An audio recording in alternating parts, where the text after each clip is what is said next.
అతని చూడలేదు ఎవరు, ఈ కాలమందు స్వరము వినలేదు ఎవరు, ఈ కాలమందు అతని చూడలేదు ఎవరు, ఈ కాలమందు స్వరము వినలేదు ఎవరు.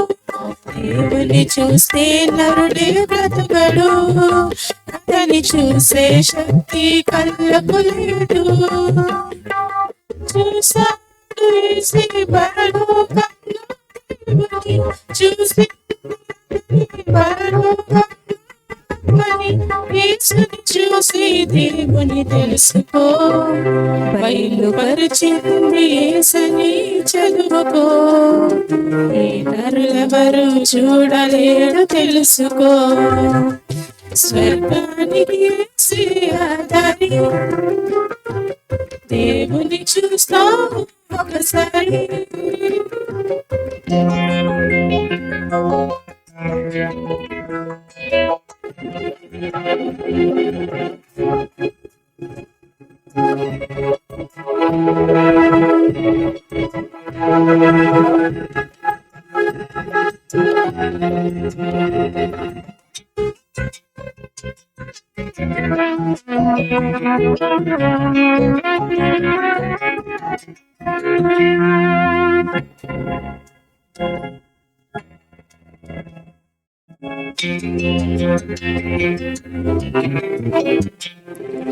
చూడాలి నీవు వాక్యంలో దేవునిని, నమ్మాలి నీవు విశ్వాసంతో అతనిని.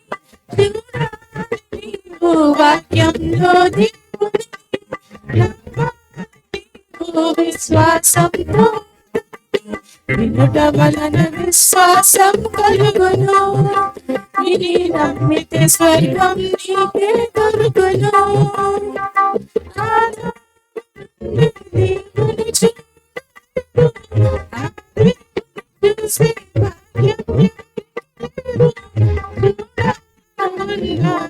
దేవుని యేసు వస్తే నువ్వు చూస్తావు దేవుని, మరణించేను చూడాలి దేవుని. స్వర్గానికి దేవుని చూస్తావు ఒకసారి,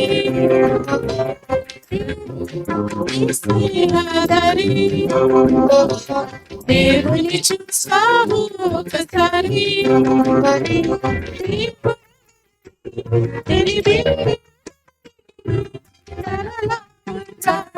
నువ్వు చూసుకోని దేవుల పరని తెలిపింది ఉంటాడు. నువ్వు చూసుకోని కనిపించని దేవుని ప్రతిరూపం, నువ్వు చూడాలని పంపాని రూపం. తన కొరకు నువ్వు తెలుసుకో, ఆ దేవుని నువ్వు కలుసుకో. నీ జన్మను నువ్వు తెలుసుకో. స్వర్గానికి యేసే ఆధారి, దేవుని చూస్తావు ఒకసారి.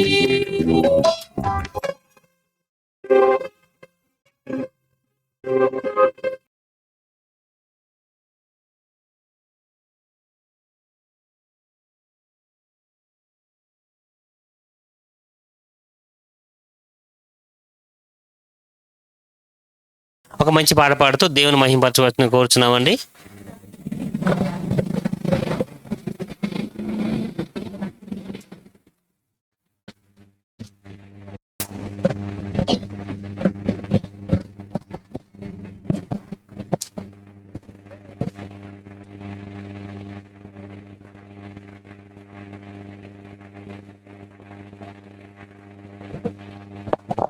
Praise lord. దేవునికి స్తోత్రం.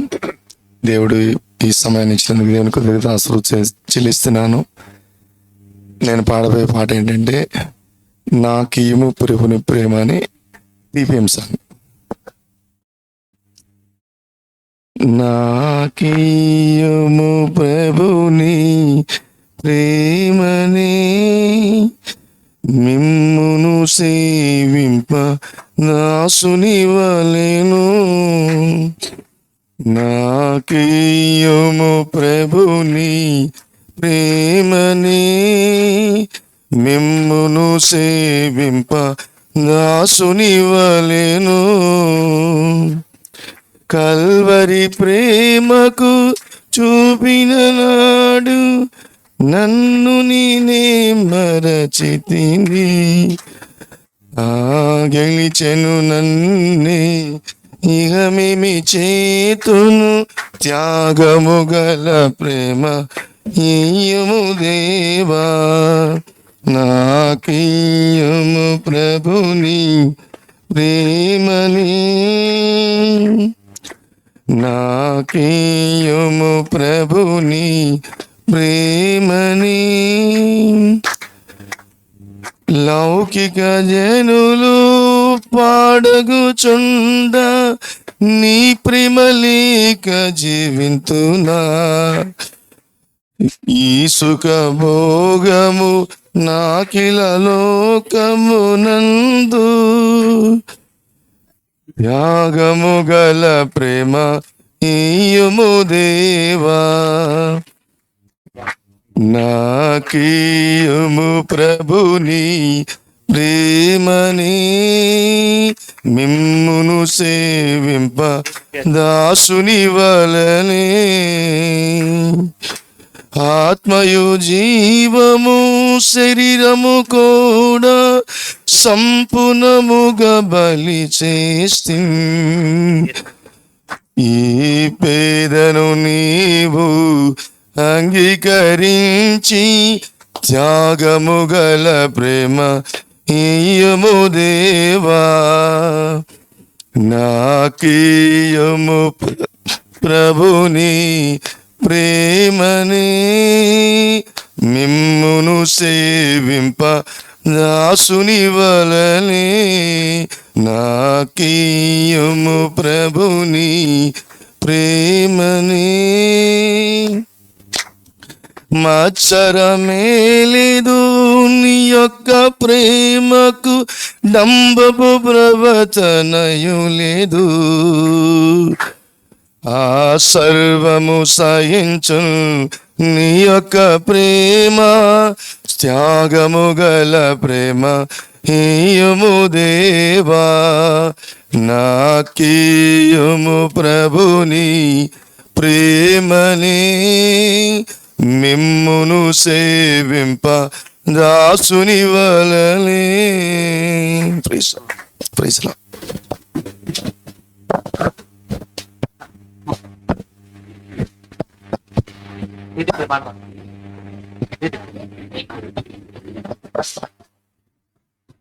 ఓకే, మంచిదండి. ఒక మంచి పాట పాడి దేవుని మహింపరిచిన కిషోర్ గారికి క్రీస్తునామములో వందనాలు తెలియజేస్తున్నామండి.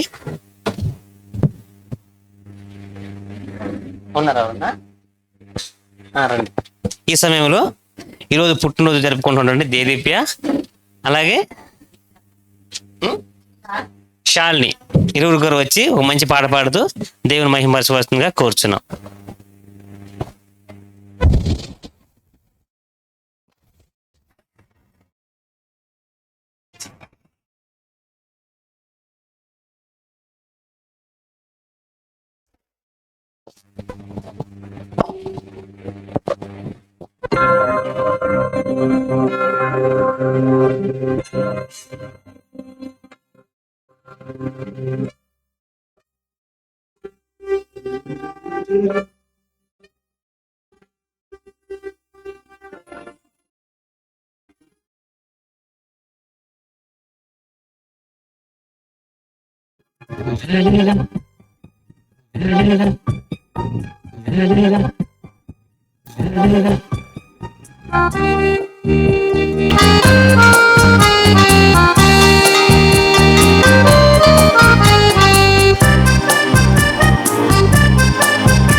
శాంతముతో ఉన్నాడు. పాపమే చేస్తున్నా చూస్తూ శిక్షించకుండా ఉన్నాడు. మారాలని నువ్వు మారాలని, మార్చాలని నిన్ను మార్చాలని, తన కోపమాపుకున్నా నీ తండ్రి దేవుడొకడే. తన మనసు త్రిప్పుకున్నా నీ తండ్రి దేవుడొకడే.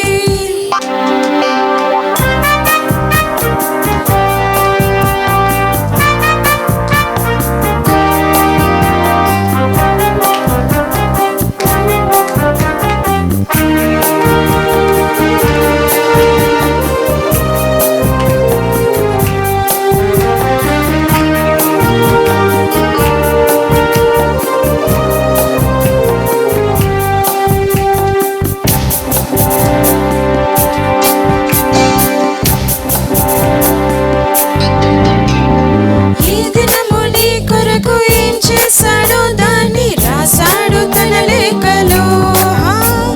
తన లేఖలన్నిటినీ గ్రంథముగా ముద్రించి పెట్టాడు నీ చేతిలో. ప్రేముంది, పగవుంది, బాధుంది, చెంతుంది, మనసంతా చెప్పేసినాడు.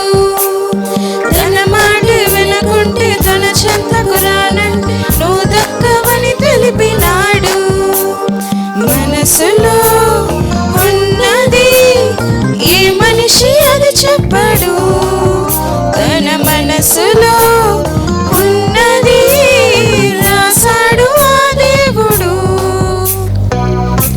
తన కోపమాపుకున్నా నీ తండ్రి దేవుడొకడే. తన మనసు త్రిప్పుకున్నా నీ తండ్రి దేవుడొకడే.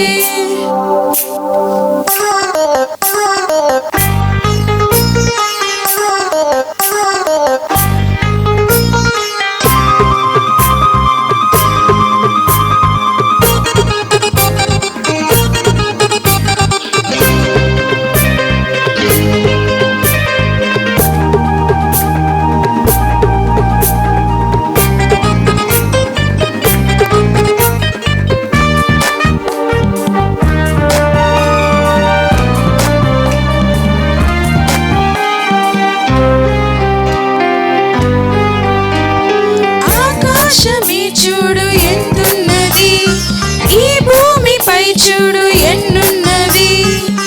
అందులో ప్రేమ కొలవాలని తెలుసా, అది తెలుసా.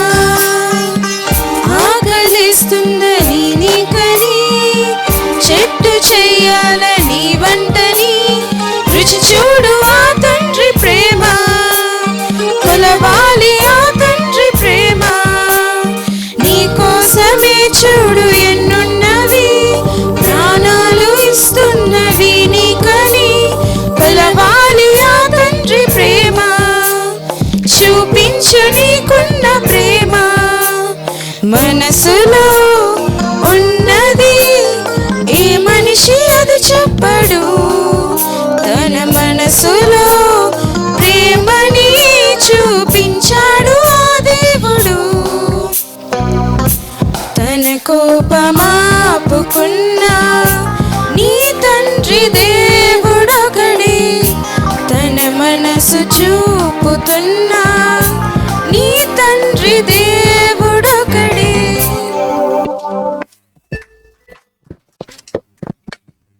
ఓకే, మంచిదండి.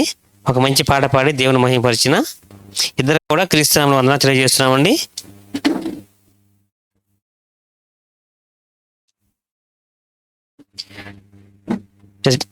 ఈ సమయంలో చివరిగా సండే స్కూల్ పిల్లలందరూ కూడా ఒక పల్లవి ఒక చరణం.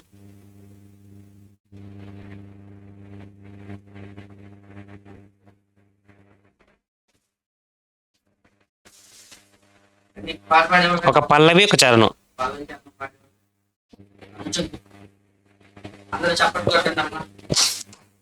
టైం లేదు.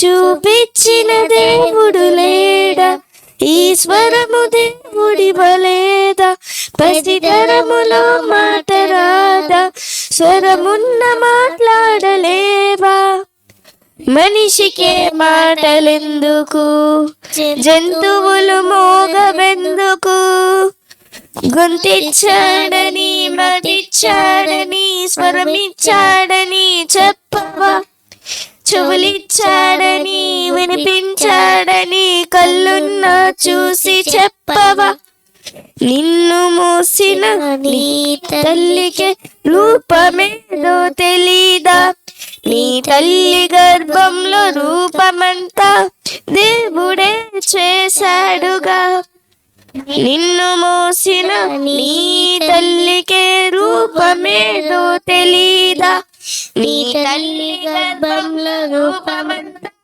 దేవుడే చేశాడు, ఎవరు దేవుడే చేశాడుగా, నీ రూపమెవరు నిర్మించకుంటే దేవుడు శిల్పే కదా, ఇలాంటి భావాలు చెప్పాలని ఈశ్వరము ఇచ్చాడుగా, గొంతిచ్చాడని మాటిచ్చాడని స్వరమిచ్చాడని చెప్పవా, చెవులిచ్చాడని వినిపించాడని కళ్ళున్న చూసి చెప్పవా. Very good, super. ఓకే అండి, ఇంతటితో పాటల కార్యక్రమాన్ని ముగించబడిందండి. ఇంతవరకు దేవుని మహిమపరుస్తూ పాటల పని మీ అందరికి కూడా క్రీస్తునామములో వందనాలు తెలియజేస్తున్నామండి. ఈ సమయంలో సండే స్కూల్ పిల్లలు మన మధ్య ఉన్నారండి. వారు సండే స్కూల్లో నేర్చుకున్నటువంటి దేవుని యొక్క జ్ఞానం గురించి కొద్ది నిమిషాలు వివరిస్తారు. మొదటిగా నిత్య ప్రవల్య.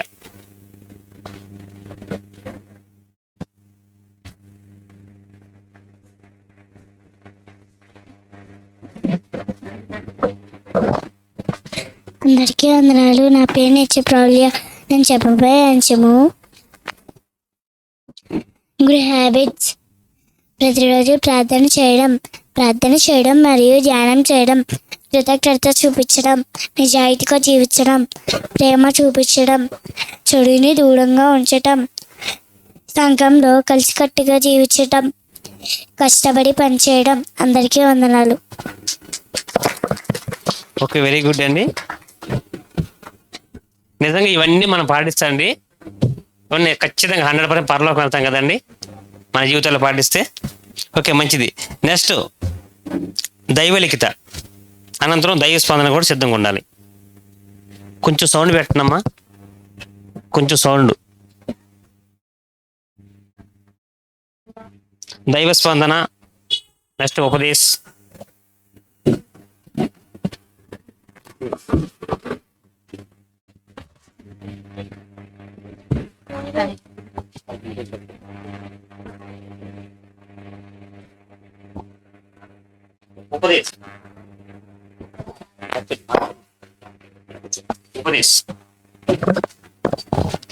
అందరికీ వందనాలు. నా పేరు ఉపదేశ్. నేను చెప్పబోయేది క్రైస్తవులు ప్రతిరోజు చేయవలసిన పనులు. ప్రార్థించాలి, సమాధానం కూడుకోవాలి, వాక్యం ధ్యానించాలి, వాక్యానికి లోబడాలి, కృతజ్ఞతలు చెల్లించాలి, సువార్త ప్రకటించాలి. అందరికీ వందనాలు. ఓకే ఓకే, వెరీ గుడ్ అండి. నెక్స్ట్ లేఖన.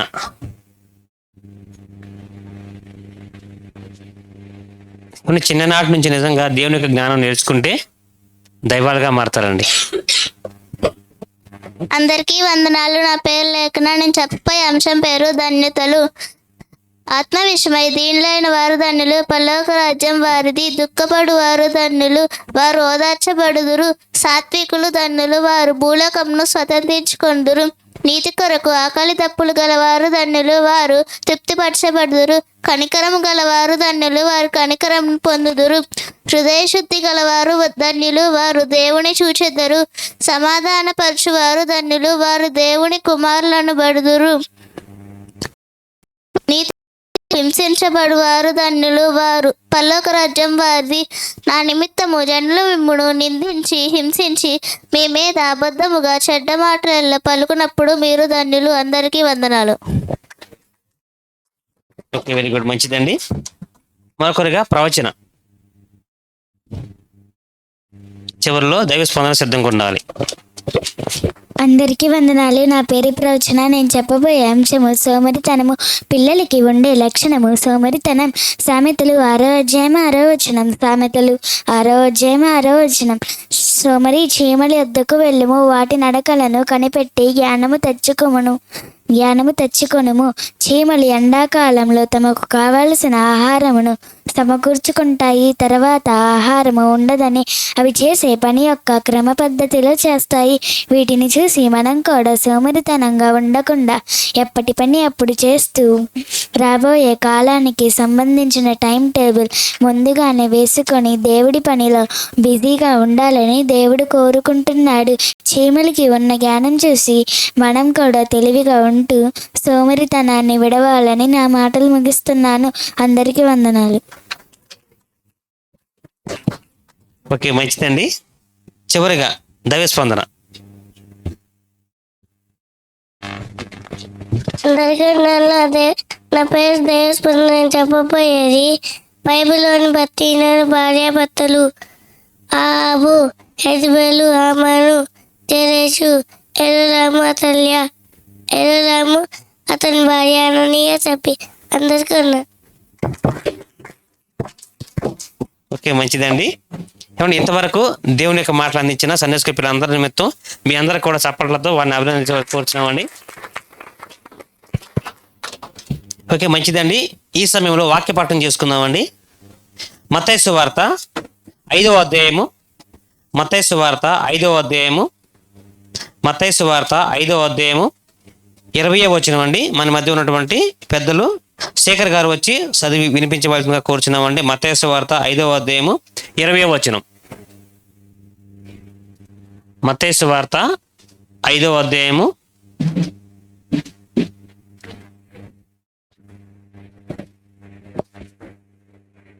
20వ వచనం. అనంతరం వాక్య నిమిత్తం ప్రార్థన చేయడానికి అమ్మగారు సిద్ధంగా ఉండవలసిందిగా కోరుచున్నాము.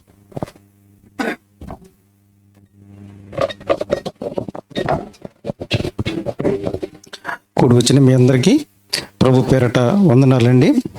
వాక్య పఠనం చేసుకుందాం. మత్తయి సువార్త 5వ అధ్యాయం 20వ వచనం.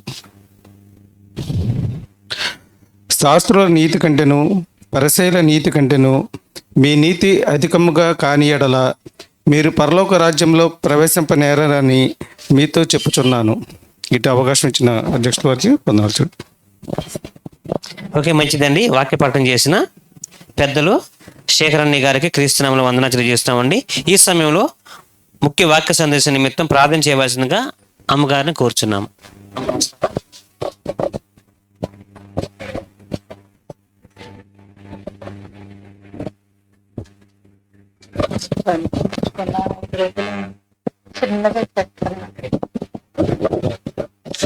స్తోత్రం. కూడి వచ్చిన మీ అందరికీ నా హృదయపూర్వక నిండు వందనాలు. దేవుని మహాకృపను బట్టి నేటికి 5 దినములు దేవుడు చేసిన మేలును బట్టి మరొక్కసారి స్తుతించడానికి ఇష్టపడుతూ ఉన్నాను.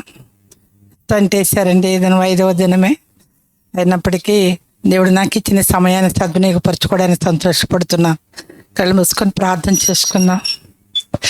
సకల సృష్టికి కారణభూతుడవును సకల ఆశీర్వాదములకు పాత్రుడైన మా గొప్ప దేవా, నీ ఘనమైన ఉన్నతమైన నీ మహిమ కలిగిన నీ నామమును బట్టి నీకు వేవేల వందనాల కృతజ్ఞతాస్తుతులు స్తోత్రాలు స్తోత్రాలు స్తోత్రాలు చెల్లిస్తున్నామయ్యా. అపారమైన నీ ప్రేమను బట్టి అత్యంత నీ దయను బట్టి తండ్రి నీకే స్తోత్రములు చెల్లిస్తున్నాము.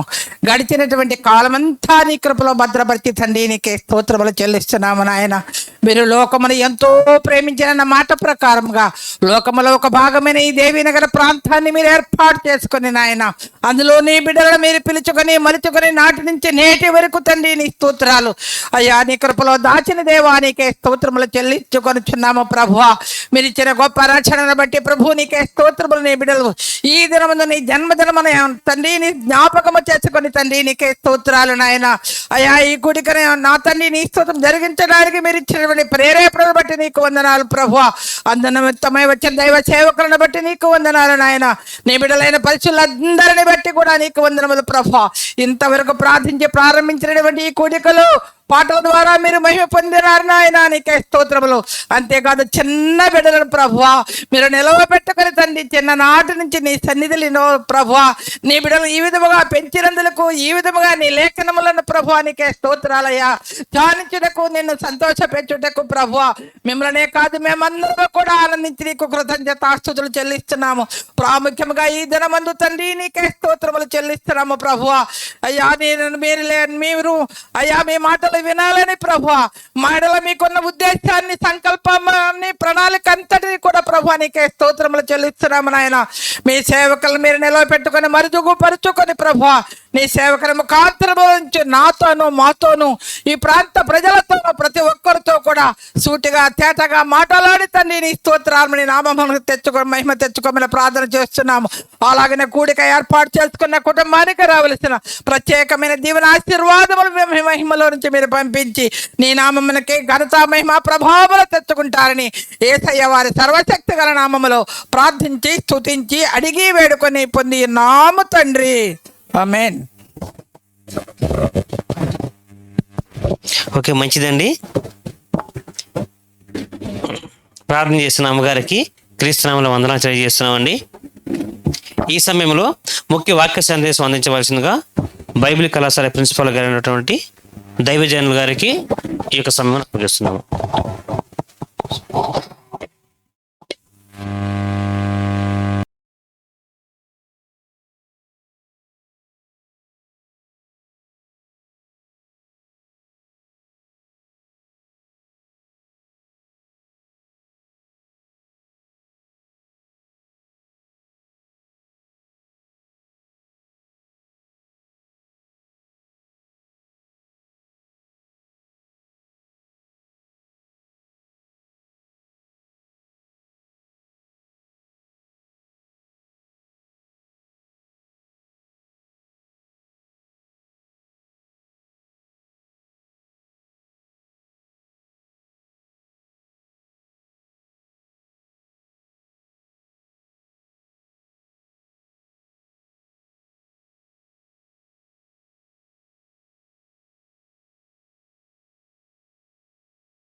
ప్రేమించిన మా ప్రియ పరలోకపు తండ్రి, ఈ రాత్రులు కూడా ఉదయం వేళ మీ సన్నిధిలో గడిపాము, మీ పిల్లలందరితో గడిపాము. మళ్ళా రాత్రి వేళ మీ సేవలో ఉండటం మాకు మహాభాగ్యం. మీ పిల్లలందరితో కలిసి బ్రతకటం, ఇలా మీ పరిచర్యలో ఉండటం మీరు మాకు ఇచ్చిన గొప్ప అదృష్టం. తండ్రి, ఈ దినమున నీ కుమార్తె దేదీప్యాన్ని బట్టి తండ్రి తన జన్మదినం సందర్భంగా ఈ కృతజ్ఞత కూడికలో సంఘమంతయు చుట్టుపక్కల వారందరూ అయిన వారు అందరూ కూడా ఇక్కడ చేరి మిమ్మల్ని మహిమపరిచారు తండ్రి. మరి నాయన స్తుతించి గణపరిచి నీ నామాన్ని గొప్ప చేసిన మేము మీరు రాయించిన మాటలను ఆలోచించడానికి సిద్ధపడుతున్నాం. కొద్ది నిమిషములు మాకు అనుగ్రహించండి. ఖాళీ హృదయాలతో వచ్చిన నీ బిడ్డల మనసుల నిండా నీ వాక్యము నింపి పంపటానికి సహాయం చేయండి.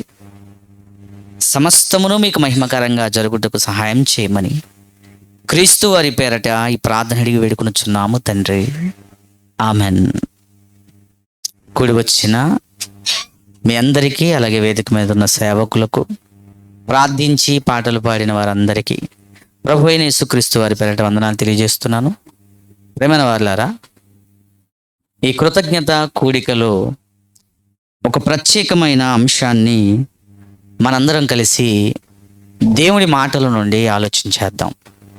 అదే పరలోక రాజ్య ప్రవేశం ఎవరికి అనే ఒక చక్కటి వాక్య సందేశాన్ని ఆలోచిద్దాం. పరలోక రాజ్యము, బైబిలులో మనం మత్తయి సువార్తను చదవటం ప్రారంభిస్తున్నప్పుడు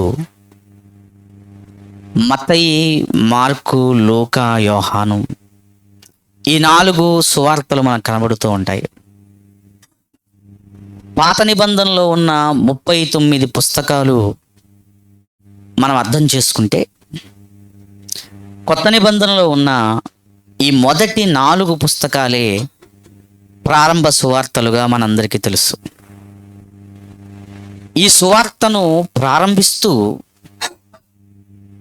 సమాజానికి వాక్యాన్ని ప్రకటించటానికి మొట్టమొదటిగా పంపబడిన వ్యక్తే బాప్తిస్మమిచ్చు యోహాను.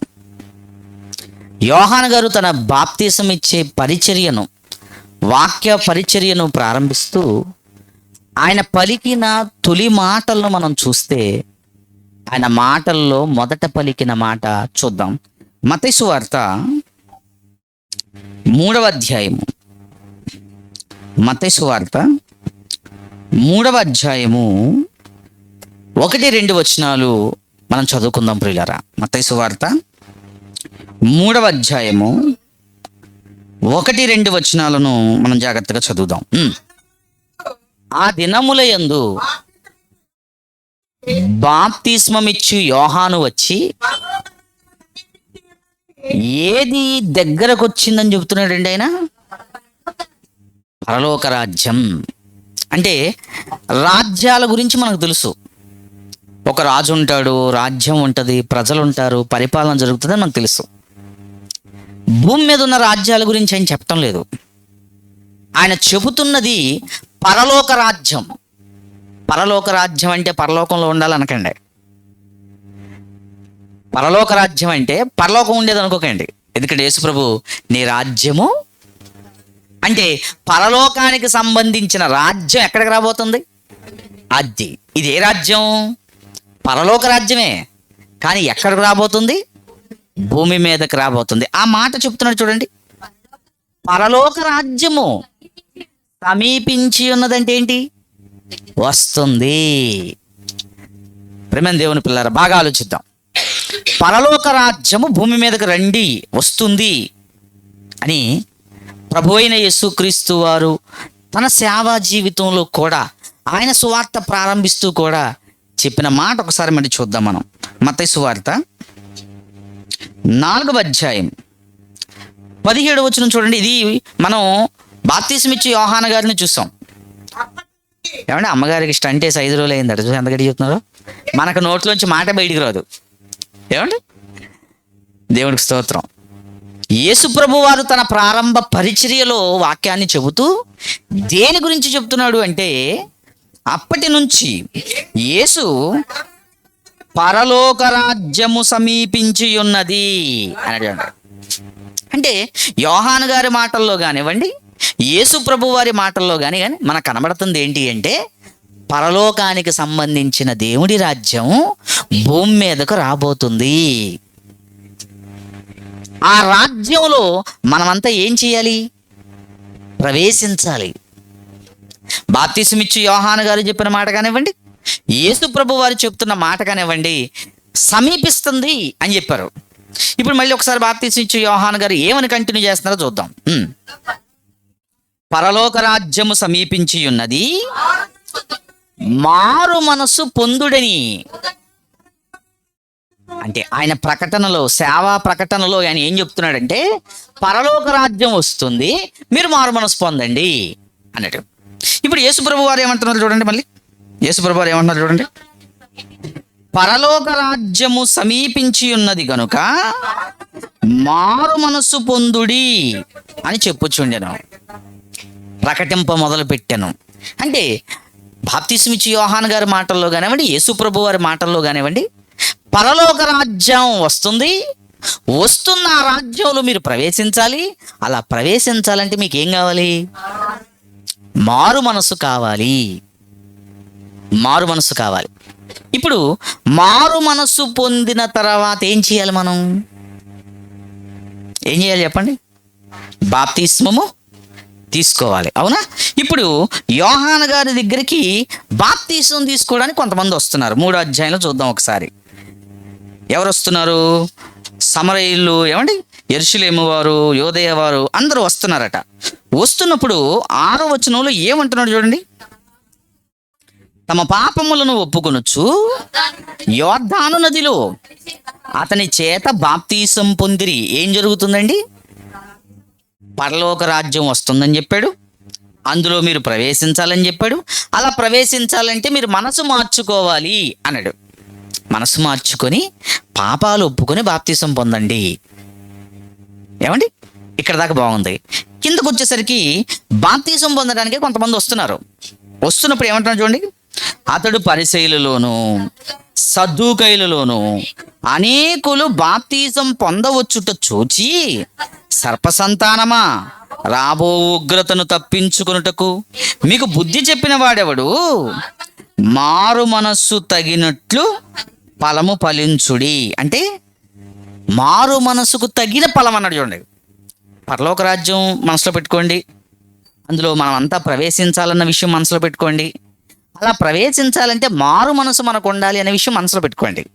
ఇక్కడ యోహాను గారు వీళ్ళని ఎందుకు గద్దిస్తున్నాడంటే, మీరు బాప్తీసం తీసుకోవడానికి అయితే వస్తున్నారు, బాగుంది, కానీ మారు మనసుకు తగ్గినట్టుగా మీరు ఫలించాలి. మారు మనసుకు తగినట్టుగా మీరు ఫలించాలి. అంటే మారు మనసుకు తగినట్టుగా ఫలించాలంటే ఇక్కడ ఏదో ఫలించనట్టుగా కనబడుతుందిగా. ఏమంటే చెట్టుకు కాయలు కాస్తూ ఉంటాయి, ఫలాలు అంటాం. అప్పుడప్పుడు కాయ బాగానే ఉంది కదా అని కోసిస్తామండి.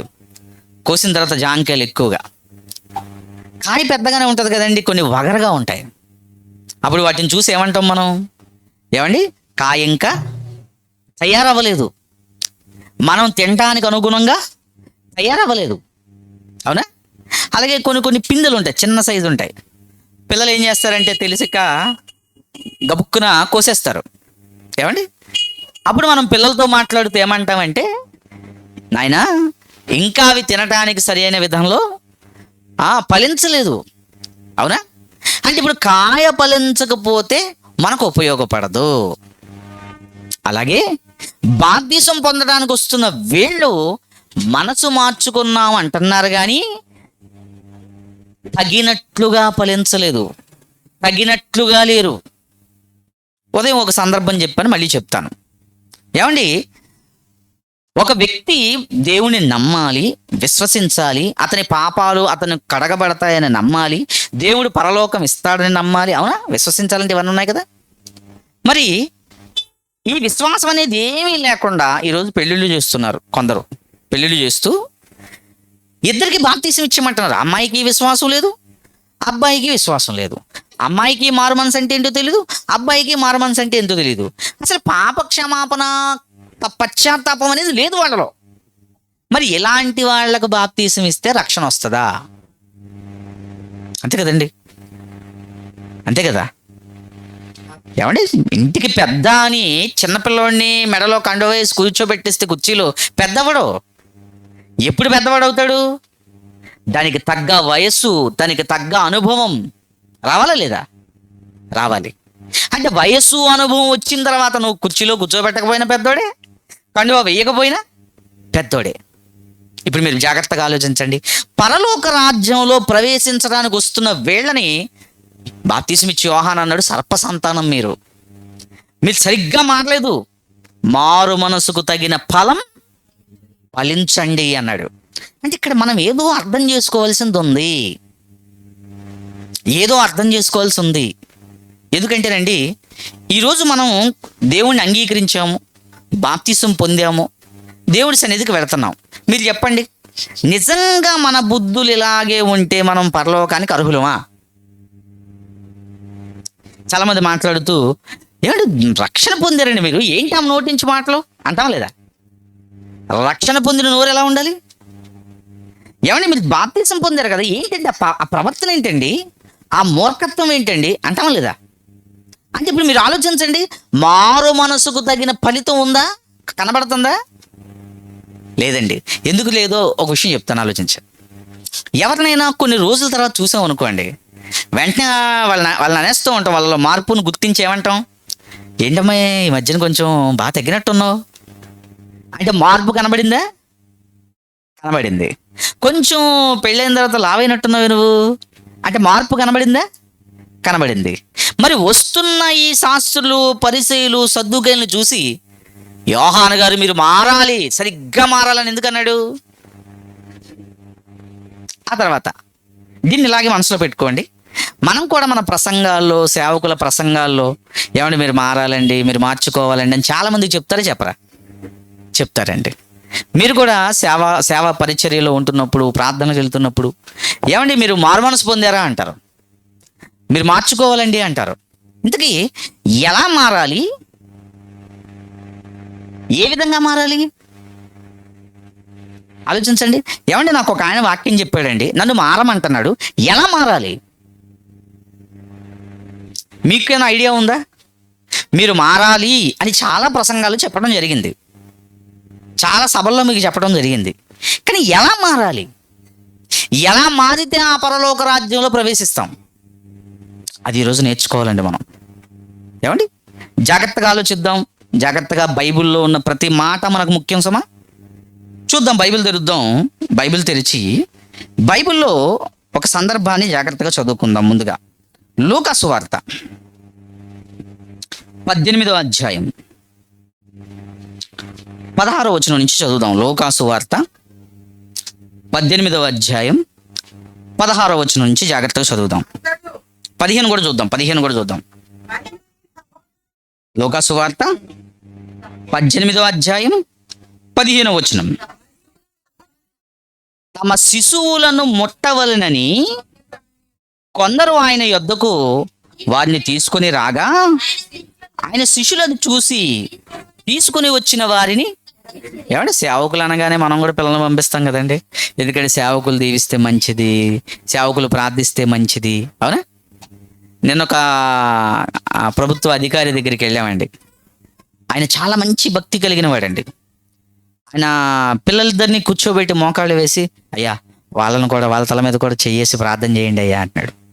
మీరు ముట్టుకోండి, వాళ్ళని కూడా ముట్టుకోండి అంటున్నాడు. సరే మీ సంతోషం కోసం వాళ్ళ మీద కూడా చేతులుంచి వాళ్ళు ముట్టుకున్నాను. అంటే సేవకుల దగ్గరకు రాగానే మన పిల్లలు వాళ్ళు ముట్టుకుంటే మంచిదని భావిస్తారు.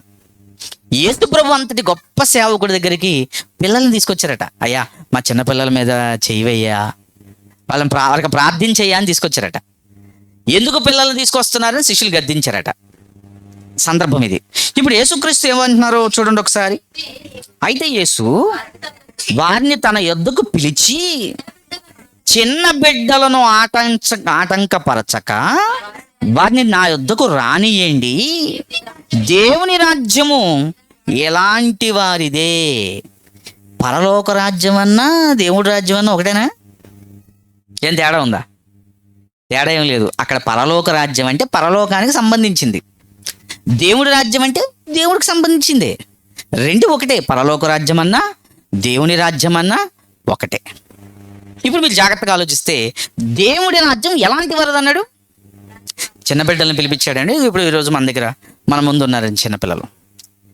ఈ చిన్నపిల్లలను ఒక చిన్న బిడ్డను ఎత్తుకొని యేసుప్రభు అన్నాడు, ఇదిగో పరలోక రాజ్యం ఇలాంటి వారిదే. ఇప్పుడు పరలోక రాజ్యం ఎలాంటి వారిది అంటే పెద్దలకు లేదనా? బాగా ఆలోచించండి. ఇంకొక మాట కూడా చూద్దాం. మార్కు సువార్త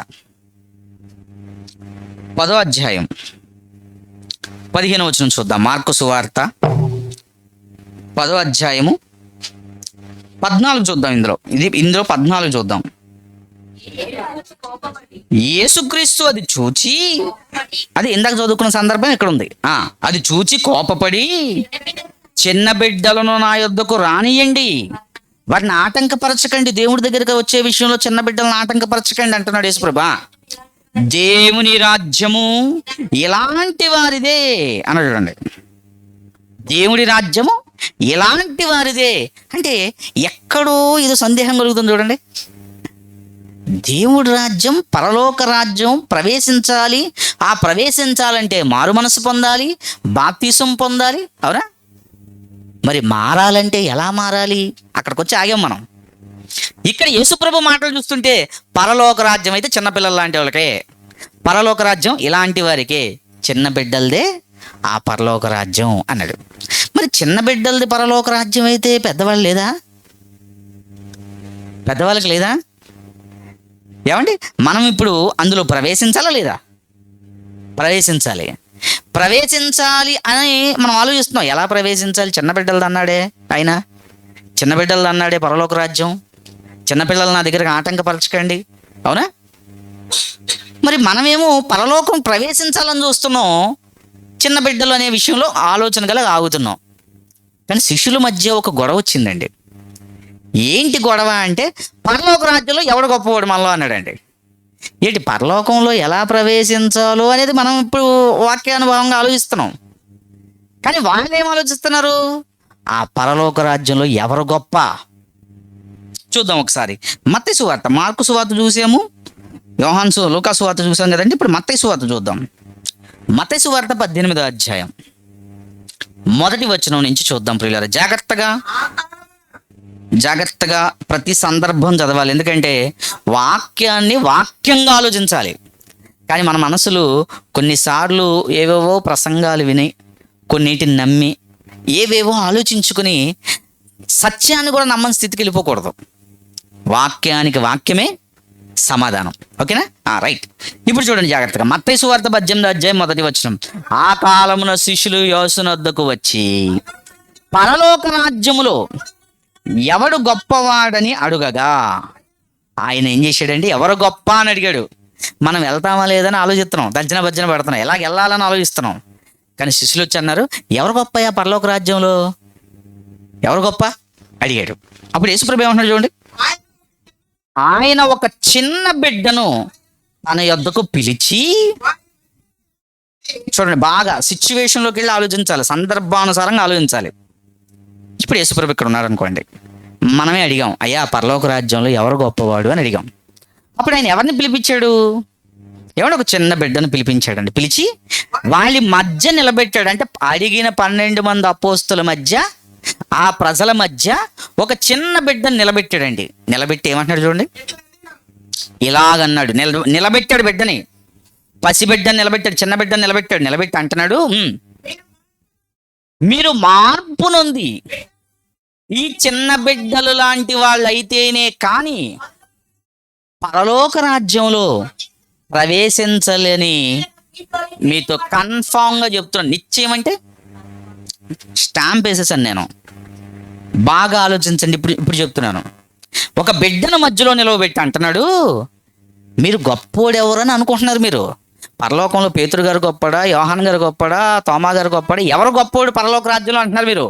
నేనేమంటున్నానంటే, ఎవరు గొప్పోరు అనేది కాదు, అసలు ముందు ప్రవేశించాలంటే మీరు ఏం చేయాలి? చిన్న బిడ్డలైపోవాలి. చిన్న బిడ్డలకే పరలోక రాజ్యం, చిన్న బిడ్డలకే దేవుని రాజ్యం. ఇప్పుడు పెద్దవాళ్ళు ఏమైపోవాలట? ప్రవేశం ఎలాగా? పరలోక రాజ్యంలో ప్రవేశం ఎలాగా?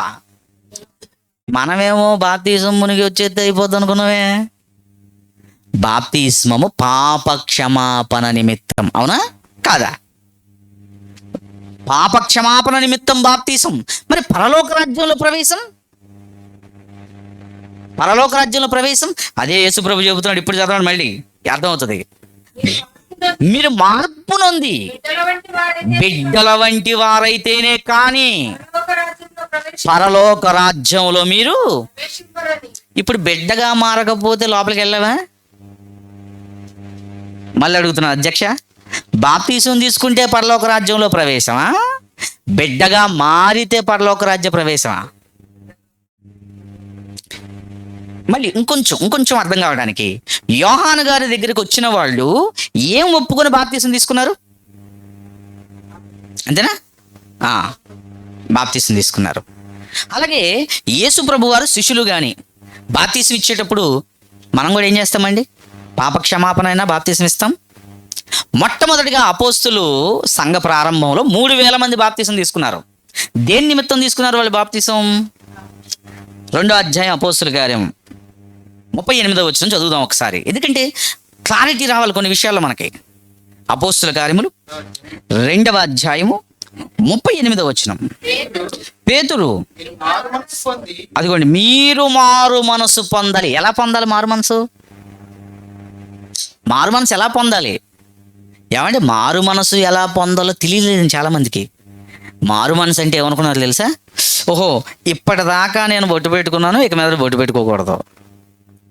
మారటం అంటే ఇదా? ఇప్పటిదాకా నేను పూలు గాజులు వేసుకున్నా, ఇప్పటి నుంచి వేసుకోకూడదా? ఏమంటే ఒక ఆవిడ ఒకసారి నేను నా భార్య వెళ్తే, అయ్యా ఏంటి మీరు ఆ చిన్న స్టిక్కర్ పెట్టుకుంది ఏంటి మీ ఆవిడ గారు అని అంది. అదేంటమ్మా ఏమమ్మా అన్నాను. అదేంటండి, మనం దేవుడి పిల్లలమని తెలియాలంటే అది ఉండకూడదు కదండి అంటున్నది. నేను అన్నాను, చాలామంది అది పెట్టుకోరు. పెట్టుకోని వాళ్ళందరూ దేవుడి పిల్లలేనా? ఆలోచించండి. పుట్టిన పసిబిడ్డకి ఏమీ ఉండదు, దేవుడి బిడ్డ అంటావా లేదా? అంటే నువ్వు దేవుడి బిడ్డమని కనబడాల్సింది పై ఆకారాన్ని బట్టి కాదు, ఇంకేదో ఉంది. అది మర్చిపోయాం మనం. పై రూపం మార్చేశారు, మార్చాల్సిన మనసు మార్చలేదు. ఎందుకంటే మారు మనసు ఎలా పొందాలి, ఎలా మారాలి చదువుతుందాం మళ్ళీ జాగ్రత్తగా. 38. మీరు మారు మనసు పొంది పాపక్షమాపణ నిమిత్తం ప్రతి వాడును యేసుక్రీస్తు నామమున. అద్దండి సంగతి. బాప్తీసం దేనికండి? పాపక్షమాపణ. ఓకే, మరి మారు మనసు దేనికి? పరలోక రాజ్య ప్రవేశం జరగాలంటే ఏం చేయాలి? మారు మనసు పొందాలి. అదే నా వాళ్ళు అడిగారు, అయ్యా ఎవరయ్యా పరలోక రాజ్యంలో గొప్పవాడు, ఫస్ట్ సీట్ ఎవరికి ఇస్తావు నువ్వు? మరి మా అయ్యగారికి ఏమైనా ఇస్తావా? ఏమండి అపోస్తుల్లో అందరికంటే కొంచెం పెద్దవాడికి ఎవరు కనబడతారు? పేతురు గారు కనబడతారు, అవునా? మరి పెద్దవాడిని నేనే కదా, మరి పేతుర్ని మరి నీ బండ మీదే సంఘాన్ని కడతాను, పరలోక రాజ్యం నీకే ఇస్తానన్నాడు అని పేతురు గారు ముందుకు వచ్చారు అనుకోండి. లేదు యేసుప్రభు రొమ్ముని అనుకునేది నేను, యేసుక్రీస్తు ప్రేమించిన ప్రియశిష్యుడిని నేనని యోహాన్ గారు అన్నారు అనుకోండి. ఇదంతా పక్కన పెట్టండి. ఇస్కరియోతు యోధ ముందుకు వచ్చి, అసలు డబ్బు సంచి ఎవరికి ఇచ్చారు చెప్పండి? నాకు ఇచ్చారు. అంటే ఎంత నమ్మితే నాకు ఇస్తారు? సో ఇప్పుడు పరలోక రాజ్యంలో ఎవరు గొప్పవాళ్ళు అని వీళ్ళ మధ్య వాదన వస్తే యేసుప్రభు అంటున్నాడు, మీరు పరలోక రాజ్యంలో ప్రవేశించాలి. గొప్పవాడి సంగతి పక్కన పెట్టేశాడు. గొప్పవాడు ఎవరు అనే విషయాన్ని పక్కన పెట్టేశాడు. ఆయన పెట్టేసి అసలు నువ్వు వెళ్ళాలంటే ఇలా ఉండాలన్నాడు. అంతేనా? అప్పుడప్పుడు కొన్ని సందర్భాల్లో ఏమండి మనం అనుకుంటే పని జరిగిపోద్దండి, పలానోళ్ళకి నేను చెప్తానండి వెళ్ళండి, మన పేరు చెప్పండి అంటూ ఉంటారు కొంతమంది. అక్కడికి వెళ్ళాక మన పేరు చెప్పిన తర్వాత ఏమంటారు, ఆయన ఎవరు అన్నాడు అనుకోండి. అంతేనా? ఎంత గ్యాప్ ఇచ్చాం, ఇక్కడ గ్యాస్ కొట్టాం ఇక్కడ మన వాళ్ళకి, అక్కడికి వెళ్ళేసరికి డబ్బని పేలిపోయింది అంతే. వీళ్ళంతా ఏమనుకుంటున్నారంటే పరలోక రాజ్యంలో నువ్వు గొప్ప, ఇదంతా ఎందుకు ప్రభుని అడుగుదాం కదా. ఎవరయ్యా పరలోక రాజ్యంలో గొప్ప అంటే, అసలు నువ్వు ముందు లోపలికి వెళ్తావా? నీకు దేవుడు ఎంట్రీ ఇస్తాడా? నువ్వు ఎంట్రీ లోపల గొప్ప విషయం పక్కన పెట్టండి, ముందు లోపలికి వెళ్ళాలంటే ఏం చేయాలట? 2వ వచనం చదువుదాం మళ్ళీ. 18వ అధ్యాయం మత్తయి సువార్త 1 నుంచి. ఆ కాలంలో శిష్యులు యేసు వద్దకు వచ్చి పరలోక రాజ్యములో ఎవడు గొప్పవాడని అడగగా, ఆయన ఒక చిన్న బిడ్డను తన యొద్దకు పిలిచి వారి మధ్యలో నిలబెట్టి బిడ్డను చూపిస్తూ ఇట్లనెను, మీరు మార్పు నొంది బిడ్డల వంటి వారైతేనే కాని పరలోక రాజ్యములో ప్రవేశించరని మీతో నిశ్చయముగా చెప్తున్నాను అన్నాడు.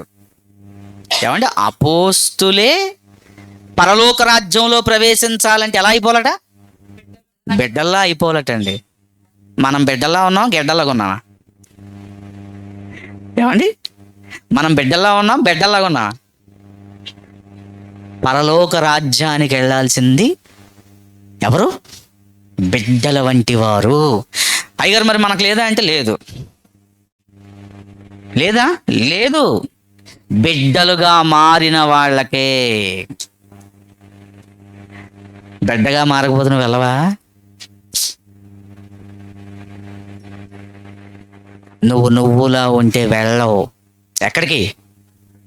భూమి మీద ఎక్కడికైనా వెళ్ళొచ్చు, ఎంట్రీ ఉంది నీకు. పాస్పోర్ట్ తీసుకున్నావు అనుకో, విదేశాలు కూడా వెళ్ళొచ్చు, అవునా? కానీ పరలోక రాజ్యం వెళ్ళాలంటే, పరలోక రాజ్యం అన్నా దేవుని రాజ్యం అన్నా సంఘం అన్నా ఒకటే. ఇప్పుడు సంఘములో, క్రీస్తు సంఘములో నువ్వు చేరాలంటే, దేవుని రాజ్యంలో నువ్వు ప్రవేశించాలంటే నువ్వు మారాల్సింది ఎలాగా? మనోళ్ళు అదంతా కష్టం కానీ తెల్ల ప్యాంట్ వేసుకుందాం అనుకున్నారు. ఆకారం మార్చారా, మనసు మార్చారా? ఆకారం మార్చేశారు. తీయాల్సినవేవో కొన్ని తీసేశారండి. తీసేసి ఏమన్నా, ఇదిగో దేవుని బిడ్డ అంటే ఇలా ఉంటది అన్నారండి. లేదండి, నిజంగా చెప్తున్నాను, బైబిల్లో ఎక్కడా అలా లేదు. బైబిల్లో ఏముందో తెలుసా? చదువుదాం కిందకి.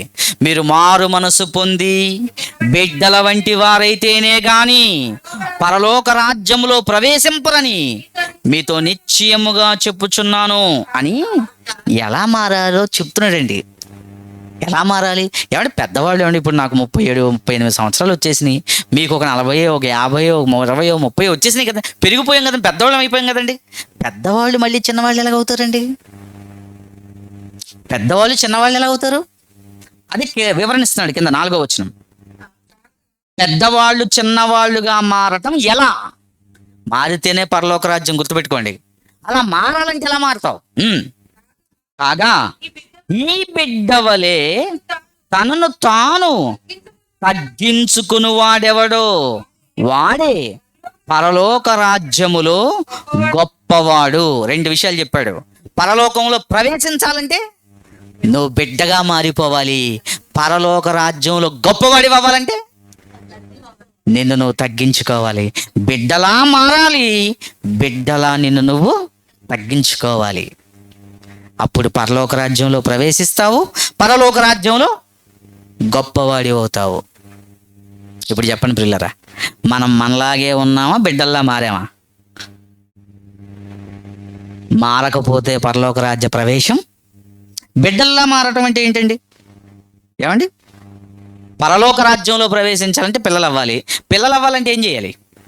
పిల్లలు అవ్వాలంటేనండి, ఓ చెక్క కారు బొమ్మ తీసుకొని, ఓ ప్లాస్టిక్ కారు తీసుకొని మనం అంతా చిక్ చిక్ చిక్ అనుకొని వెళ్తారు కదండి పిల్లలు. అలా వెళ్ళాలనా? వంటగదిలో ఏ వస్తువు పడితే పడేస్తా, పుస్తకాలు ఎక్కడ పడితే అక్కడ పడేస్తూ ఉంటారు. ఏమండి, అవునా? అలా మారాలని యేసుప్రభు అంటున్నాడా? అది కాదండి. నీ ప్రవర్తనలో నువ్వు పసిపిల్లాడివో చిన్నపిల్లాడు అయిపోవాలన్నది కాదు దేవుడి ఉద్దేశం. నీ మనస్సు బిడ్డలా మారిపోవాలి. ఒక పసిబిడ్డ ఉన్నాడు అనుకోండి, ఏమంటే ఒక పసిబిడ్డ మనస్సుకి చెడు తెలుస్తుందా? కల్మషం తెలుస్తుందా? కుళ్ళు ఉంటుందా? కొట్టు ఉంటుందా? చెడు ఉంటుందా? ద్వేషం ఉంటుందా? పక్షపాతం ఉంటుందా? అసూయ ఉంటుందా? అయితే నువ్వు అలా మారాలి. అలా నువ్వు మారితేనే పరలోక రాజ్య ప్రవేశం. ఎందుకంటేనండి, అలా మారకపోయి మనం ఎప్పట్లాగే ఉంటే మరలా మనకు పరలోక రాజ్యం ఇవ్వాల్సినంత అవసరం ఏమీ లేదు కదా. ఎందుకంటే దాని ప్రత్యేకత ఏంటి? అందులో ఉండే వాళ్ళందరూ ఎలాంటి వారు? గొప్పవాళ్ళు. అవునా? గొప్పవాళ్ళు అందులో ఉన్న వాళ్ళందరూ. మరి గొప్పవాళ్ళుగా ఉన్న వాళ్ళు అందులో ఉంటారు. మరి మిగిలిన వాళ్ళంతా ఎక్కడ ఉంటారు?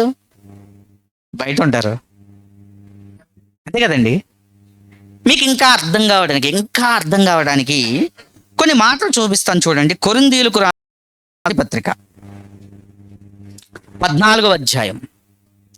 కొరింథీయులకు రాసిన మొదటి పత్రిక 14వ అధ్యాయం 20వ వచనం చూడండి ప్రియులారా. 20వ వచనం. ఏమండి, ఇక్కడ పౌలు గారు మాట్లాడుతూ ఇదే విషయాన్ని మరలా కొంచెం మనకు అర్థం కావడానికి వివరంగా చెప్తున్నాడు. సహోదరులారా, ఇదిగో మీరు ఆకారంలో పెరిగిపోయారు కదా. ఆకారంలో మనం అంత పెరిగిపోయామంటే పెద్ద అయిపోయామంటే అర్థం ఏంటండి? ఆకారం పెరగటమా, బుద్ధి పెరగటమా? మళ్ళీ అర్థమయ్యేటట్టు చెప్తాను. పెద్ద అయిపోవటం అంటే ఆకారం పెరగటం కాదు, బుద్ధి పెరగటం. అవునా? ఉదాహరణకు కొన్ని విషయాలు చెప్తాను, కరెక్ట్ కదా, మీరు ఆలోచించండి. ఏమండి, ఒక అబ్బాయికి బుద్ధిమాన్యత ఉందండి, అంటే లో బుద్ధి, మందబుద్ధి ఉంది. ఓకేనా? వయసు చూస్తే 20 ఏళ్ళు, 20 ఏళ్ల వయసు వచ్చింది, కానీ ఇతనికి బుద్ధి రాలేదు. పెళ్లి చేస్తారా? ఏమ్మా, పెళ్లి చేస్తారా? చేయరు. ఎందుకుని? అయ్యా, వాడు ఆకారం పెరిగింది కానీ ఆకారంతో పాటు పెరగాల్సిందేంటి? బుద్ధి. అవునా? అవునా కాదా? ఇంకోలాగా అర్థమయ్యేలా చెప్తాను. ఏమండి, ఒక ఆయనకి 20 సంవత్సరాల వయసు, కానీ శరీరంలో ఏ అవయవాలు ఎదగలేదు. ఏమంటే కాళ్ళు చిన్నగా ఉంటాయి, చేతులు చిన్నగా ఉంటుంది, ముఖం చిన్నగా ఉంటుంది, కానీ బుద్ధి ఉంది. ఇప్పుడు అతను ఏదైనా తప్పు చేసాడు అనుకో, చిన్నగా అవయవాలు ఉన్నాయి కనుక అతను చేసింది తప్పు అంటారా రైట్ అంటారా? బుద్ధి ఉంది అతనికి. అవయవాలను చిన్నగా ఉన్నాయిగా, మందబుద్ధి లేదు కదా. ఇక్కడ అర్థం చేసుకోవాల్సింది ఏంటంటే అవయవాలు ఎలా ఉన్నాయి, ఎంత ఎదిగావు, ఎంత వయసు వచ్చింది అనేది కాదు ముఖ్యం. నీకెంత బుద్ధి ఉంది. మంచి చేసే విషయంలో, చెడు చేసే విషయంలో నీకేముండాలి? విచక్షణ. అదే పెద్దవాళ్ళు ఏమైనా గబుక్కుని ఒక మాట అనేసారు అనుకోండి, ఏమంటాం వాళ్ళని? ఏమా ఇంత వయసు వచ్చింది, నీ వయసుకు తగ్గ మాటలేనా అంటామా లేదా? అంటే వయసు పెరుగుతుంది అంటే నీకేం పెరగాలి? బుద్ధి, జ్ఞానం. అవునా? ఒకవేళ చెడు చేశారు అనుకోండి, పెద్దవాళ్ళు ఓ తప్పుడు పని చేశారు అనుకోండి, వెంటనే ఏమంటాం? అమ్మ నీ వయసు ఏంటి, నువ్వేంటి, నలుగురికి చెప్పాల్సిందని అంటారా లేదా? నలుగురికి చెప్పాల్సిందని నువ్వు ఇలా మాట్లాడతావేంటి, నలుగురిని మంచి మార్గంలోకి తీసుకెళ్లాల్సిందని నువ్వు ఇలా చేస్తావేంటి అంటావా లేదా? అంటే దీన్ని బట్టి అర్థం అవుతుంది ఏంటి అంటే మనం ఆకారంలో ఎదగటం కాదు, బుద్ధి విషయంలో ఎదగాలి. బుద్ధి విషయంలో ఎలా ఎదగాలి ఇప్పుడు పౌలు గారు చెప్తున్నారు చూడండి. దేవుని నమ్మిన దేవుని పిల్లలారా, సహోదరులారా, మీరు బుద్ధి విషయంలో పసిపిల్లలు అనుకోకండి. బుద్ధి విషయంలో పసిపిల్లలు కాక చెడు విషయంలో శిశువులుగా ఉండండి. పరలోక రాజ్యం ఎవరికి? చిన్న బిడ్డలకి. ఇప్పుడు పరలోక రాజ్యం చిన్న బిడ్డలకైతే మరి మనం అంతా పెరిగి పెద్ద అయిపోయాం కదండి. ఆకారాన్ని బట్టి కాదు ఇక్కడ మాట్లాడుతుంది, బుద్ధిని బట్టి. చెడుతనం, మంచితనం ఎక్కడున్నాయి? ఆకారాన్ని బట్టి వస్తాయి, బుద్ధిని బట్టి వస్తాయా? కొంతమంది గురించి మాట్లాడుతూ ఏమండి వాళ్ళ బుద్ధి ఎంత అండి, దొంగ బుద్ధి అంటాం.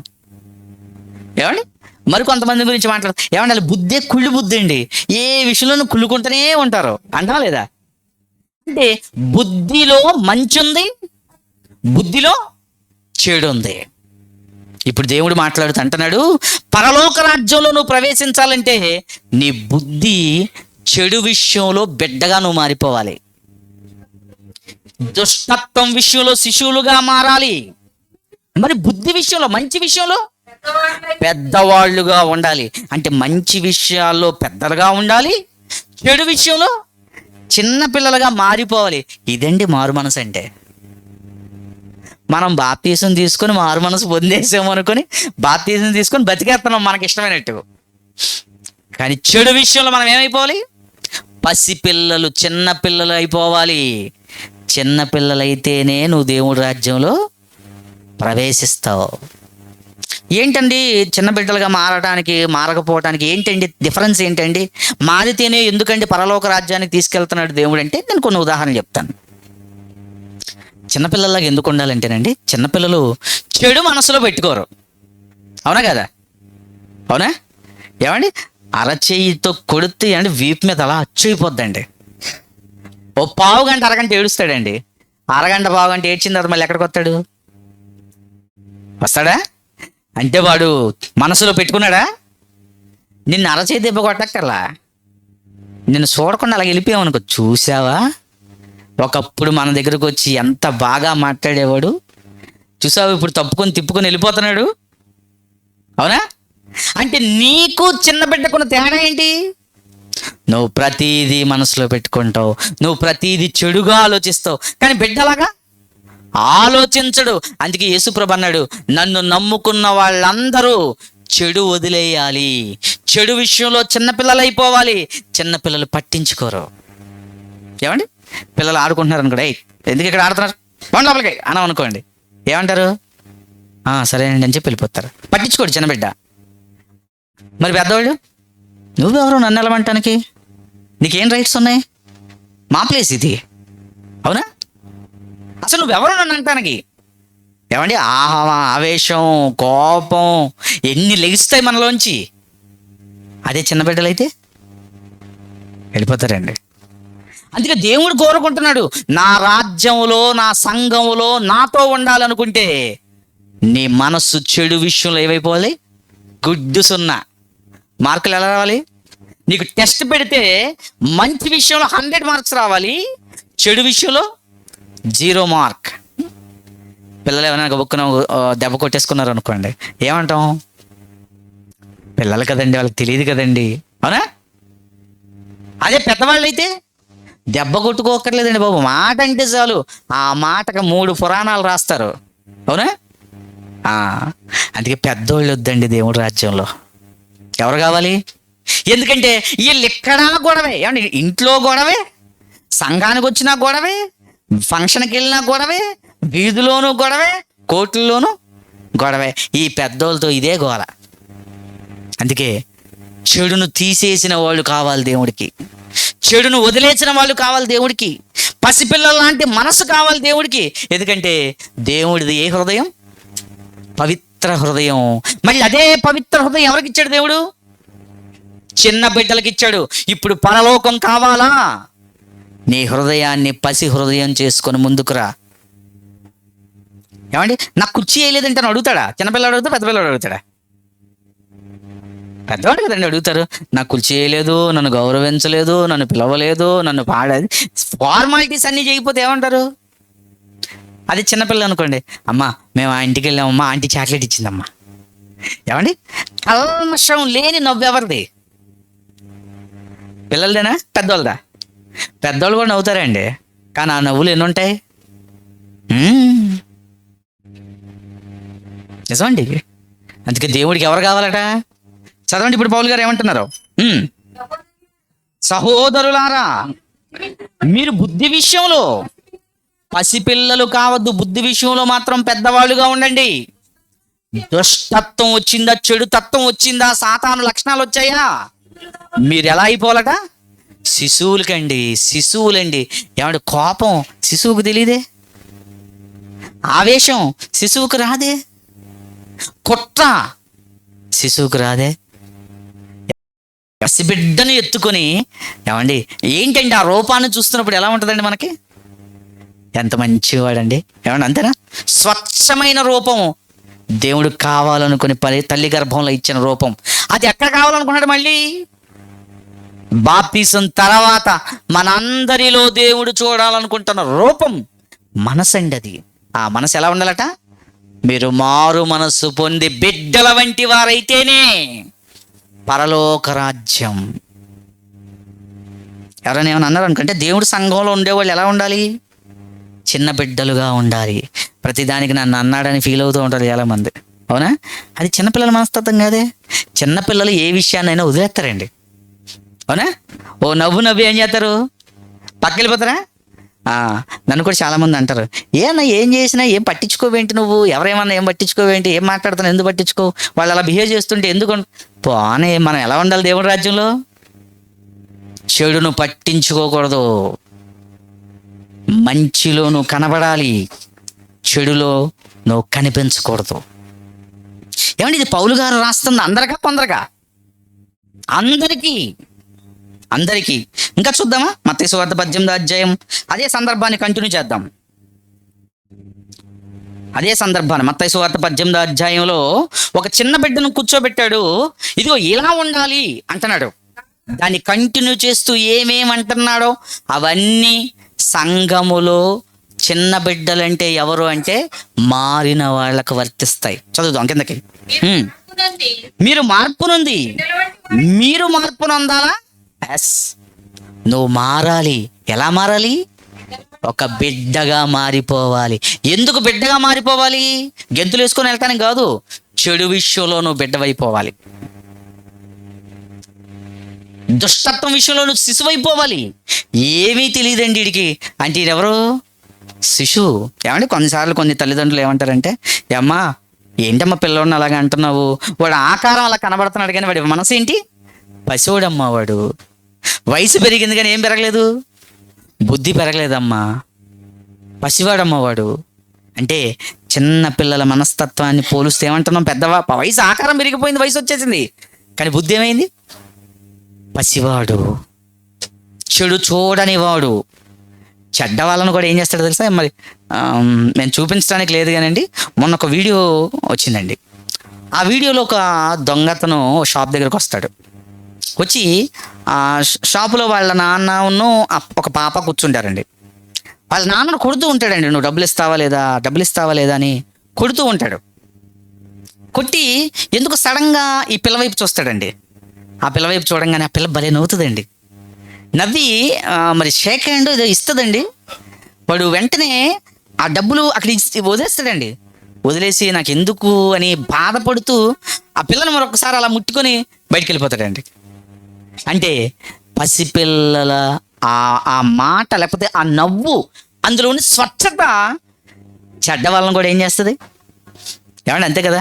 పెద్దోళ్ళు అనుకోండి, ఏమైనా తేడా మాట్లాడితే పట్మని కొట్టాలనిపిస్తుంది, అవునా? అదే చిన్నపిల్లలను కొట్టాలని ముందుకు వచ్చాం అనుకోండి, వాడు అమ్మా అని చూస్తాడు అంతే. మా గౌతమ్ గారు ఎన్నిసార్లు బతికిపోయాడు అనుకున్నారు, అవునా? ఎలాంటి ఫేస్ పెడతారండి వాళ్ళు? ఇంగ్లీష్లో ఒక పదం ఉంది, చెప్తారు ఎవరైనా? కొట్టడానికి స్టార్ట్ చేసామంటే వాళ్ళు ఒక ఫేస్ పెడతారు. ఏంటి ఆ ఫేసు? ఇన్నోసెంట్ ఫేస్ అంట. ఏంటా తెలుగులో అర్థం ఏంటి? అమాయకత్వం ఒక చూపు చూస్తారండి. ఆ చూపుకి ఎత్తినిది కూడా ఏం చేస్తాం? దించేస్తామండి. ఇలాంటి వాడు కావాలి క్రైస్తవుడు. ఇప్పుడు మీరు ఆలోచించండి, కొన్ని మాటలు చెప్తాను. నిన్ను కుడి చెంప మీద కొట్టువానికి నువ్వు ఎడం చెంప పగల కొడతావా, తిప్పుతావా? క్రైస్తవుడు కుడి చెంప మీద కొడితే ఏం చేస్తాడు? ఎందుకు తెలుసా? పిల్లోడు. చెడు విషయంలో తిరిగి కొడితే నువ్వు కూడా చెడ్డే. బాగా ఆలోచన. చాలా మంది దీన్ని మార్చేస్తున్నారు. అలా కాదు. వాక్యానుసారం ఏంటయ్యా అంటే, ఒకడు నిన్ను కుడి చెంప మీద కొట్టాడు, నువ్వు మళ్ళీ వాడు ఎడం చెంప మీద కొట్టేసావు. ఏంటి డిఫరెన్స్? ఏం లేదే. మరి నువ్వు దేవుడి బిడ్డవని, క్రైస్తవుడవని, దేవుడి రక్తంలో కడగబడ్డావని, నీవు మారు మనసు పొందావని ఎలా చెప్తావు? కుడి చెంప మీద కొట్టావా? అయితే ఎడమ చెంప కూడా తిప్పమన్నాడా? యేసుప్రభు తిప్పలేదా? చదువుదాం ఒకసారి. మత్తయి చదువుతా, 6వ అధ్యాయం కదా. జాగ్రత్తగా చదువుకోవాలి ఇవన్నీ మనం. ఏమండి? మత్తయి సువార్త 5వ అధ్యాయం 39వ వచనం. నేను నీతో చెప్పినదేమనగా దుష్టుణ్ణి ఎదిరించద్దు. దుష్టుణ్ణి ఎదిరించద్దు. నిన్ను కుడి చెంప మీద కొడితే నువ్వు అడగాల్సిన ఏమైనా ఉంటే అడుగు, అడుగు. లేదా పరిస్థితి కాదా, ఎడం చెంప మీద ఇచ్చేయి. అదేంటండి, దెబ్బలు తినమంటారా? నీ మనస్తత్వం చిన్నపిల్లోడి మనస్తత్వం. చిన్నపిల్లోడు ఏం చేస్తాడు? ఆ కొట్టేళ్ళు ఎవరైనా దాంట్లో ఏమైంది వెళ్ళిపోతాడు. ఏమండి, ఎవరైనా మిమ్మల్ని ఏమైనా అన్నారు అనుకోండి, పోలే అంటే అన్నారులే, మా వాళ్ళే కదా, వెళ్ళిపోతారు. పట్టించుకోని వాళ్ళు, చెడు పట్టించుకోని వాళ్ళు ఎవరు? పెద్దోళ్ళ చిన్నోళ్ళ? అందుకే దేవుడి రాజ్యానికి ఎవరు కావాలి? చిన్న పిల్లలు కావాలి. ఇంకేమంటున్నాడు చూడండి కిందకు వచ్చేసరికి,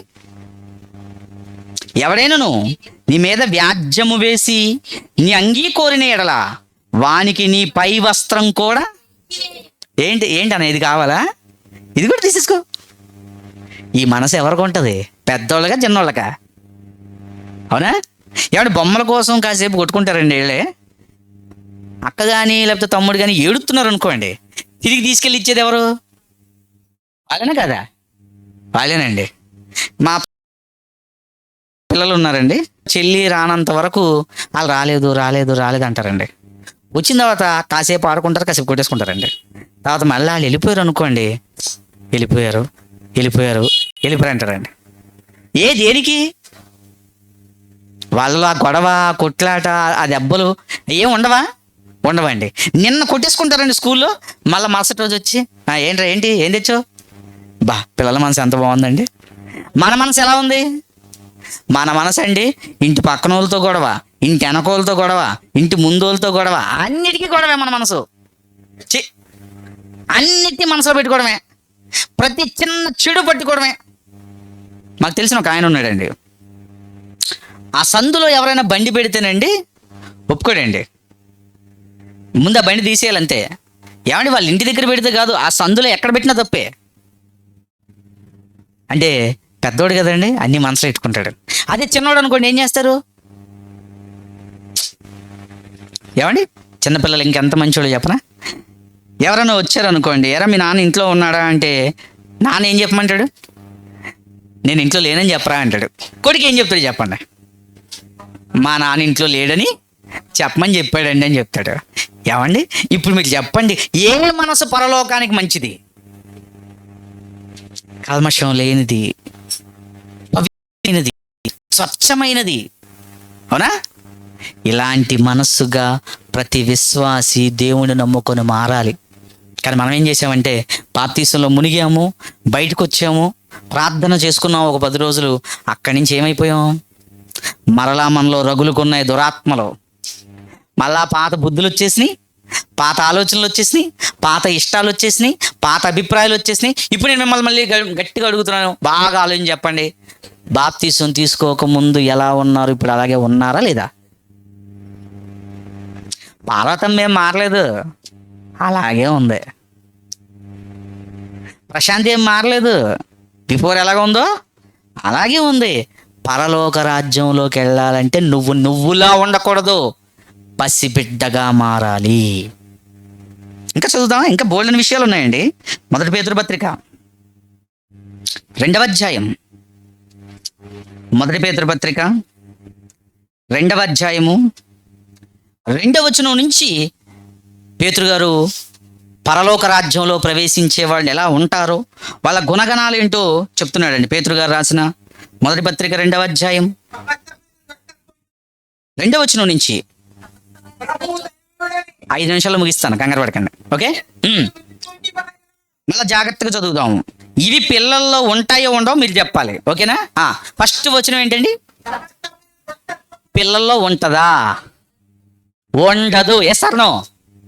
ఉండదా? ఉండదు. సమస్తమైన దుష్టత్వం ఉండదు. అన్ని రకాల కుళ్ళు పిల్లల్లో ఉంటాయా? ఉండవండి. ఏమంటే మంచోడు ఎత్తుకున్నా వెళ్తుంది.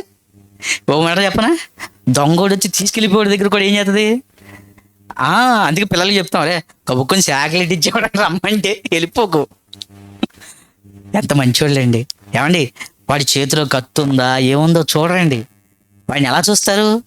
ఒక మనిషేనండి. ఏమండి నిజంగా క్రైస్తవుడికి, ఒక పాపిని మార్చాలి అనుకుంటున్న వాడికి, ఒక మంచి దానికి తీసుకెళ్ళాలి అనుకుంటున్న వాడికి అసలు చెడు చూసే మనసు ఉండాలా ఉండకూడదా? చెప్పండి. ఒక బిల్డర్ ఏం చేస్తాడు తెలుసా అండి? వచ్చి స్థలం చూసుకుంటాడండి, అవునా కాదా?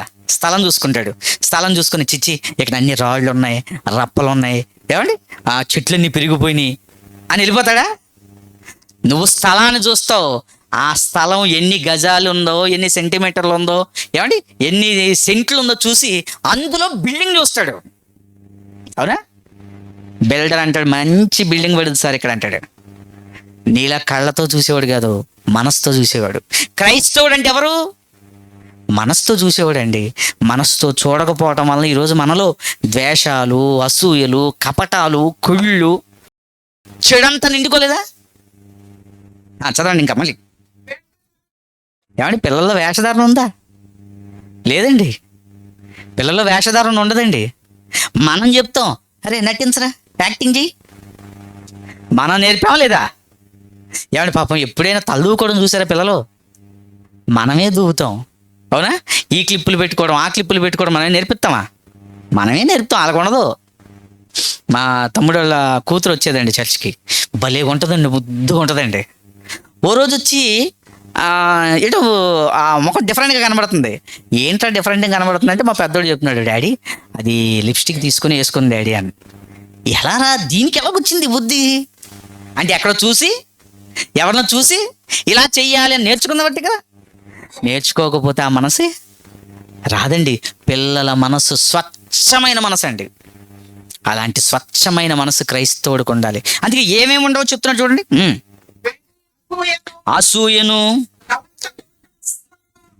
ఏమంటే పిల్లలు ఎక్కడైనా దూషిస్తారండి? ఏమంటే పిల్లలు ఎక్కడైనా దూషిస్తారా?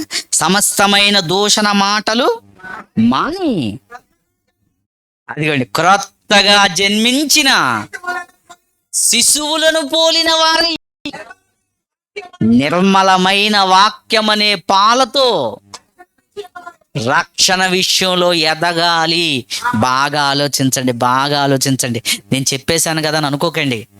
ఒక మనిషి పరలోకానికి వెళ్ళాలంటే దేవుడు మనసు ఉండాలి కదండి. దేవుడి మనసు స్వచ్ఛమైనదా, పరిశుద్ధమైనదా? మరి బిడ్డల మనసు స్వచ్ఛమైనదా, పరిశుద్ధమైనదా? మరి మన మనసు? అందుకే యేసు ప్రభు బిడ్డ నిలబెట్టాడు. ఈ బిడ్డలను మారితేనే స్వచ్ఛమైన మనసు, కుళ్ళు లేనిది, కపటన లేనిది, చెడు లేనిది, అన్యాయం చెయ్యనిది ఆ మనసు కావాలంటున్నాడు. అందుకే ఏమంటున్నాడు? చివరికి వస్తారు ఏమన్నాడండి? క్రొత్తగా జన్మించిన శిశువులను పోలిన వారై నిర్మలమైన వాక్యము వలన, వాక్యం అనే పాల వలన రక్షణ విషయములో ఎదుగు నిమిత్తము ఆ పాలను కోరుకుని. బిడ్డకి ఏం కావాలండి? పసిబిడ్డకి పాలేగా కావాల్సింది.